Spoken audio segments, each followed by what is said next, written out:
Now, tributes from the music community have been pouring in all day for B.B. King. Born in the Mississippi Delta, he helped bring blues to a wider audience, breaking down racial barriers in music. His unique style influenced a generation of rock guitarists, including Keith Richards and Eric Clapton.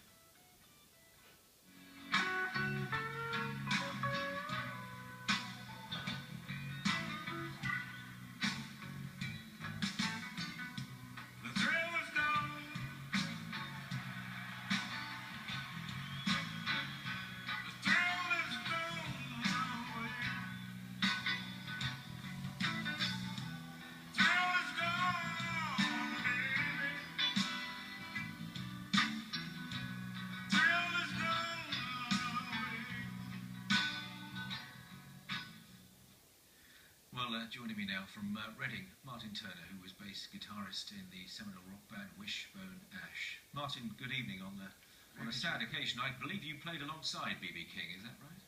We did have that pleasure, yes, in the 70s when we were touring in America heavily. And in fact, we played with all the Kings, Freddie King, Albert King, and B.B. King. And B.B., without a doubt, really was the king. What made him so special for you?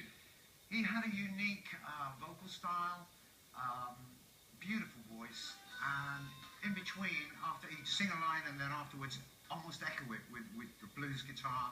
Beautiful, absolutely wonderful. And his band was very disciplined, fantastic. What sort of man was he?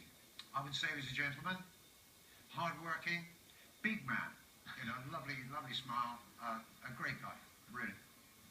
His guitar playing, a lot of people have been talking about it today, and his particular technique, the vibrato that he managed to get out of the instrument. Yes.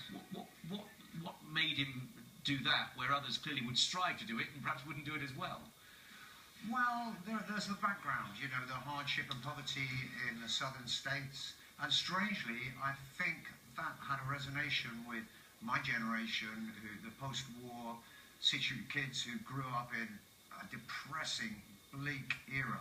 And when we hit the 60s and came of age, we seemed to gravitate to that music, you know, American blues music.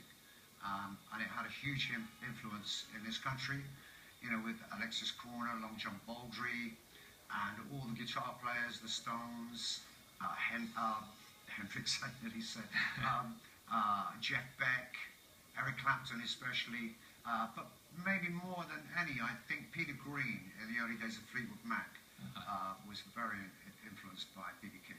So British bluesmen in the 60s and 70s, they heard him, they were influenced by him. Very much. But I was reading as well that the effect of British blues was positive for him in terms of him coming here and then obviously going back to the US. That's right, very much so. In what way specifically?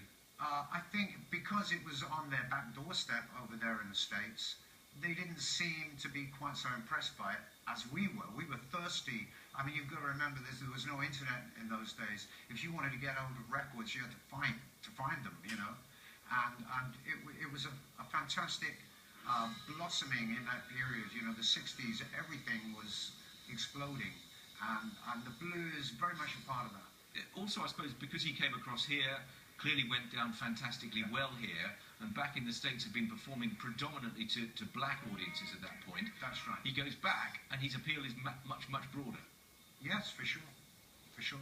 And particularly Eric Clapton. I think Eric ended up making an album with B.B. King. Riding with the King was it called, I think. And I think that also helped, you know, to turn a lot more people onto it. Yeah. And his legacy now, how would you put that into words? Well, he's a huge influence, especially in this country, I think, and a great man, one of the greatest blues guitar players. And I think he will be very well received in rock and roll heaven. I'm sure he will. Martin, good to have you on. Thank you so much. Thank you. Thank you. Martin Turner there of Wishbone Ash on B.B. King, who's died at the age of 89.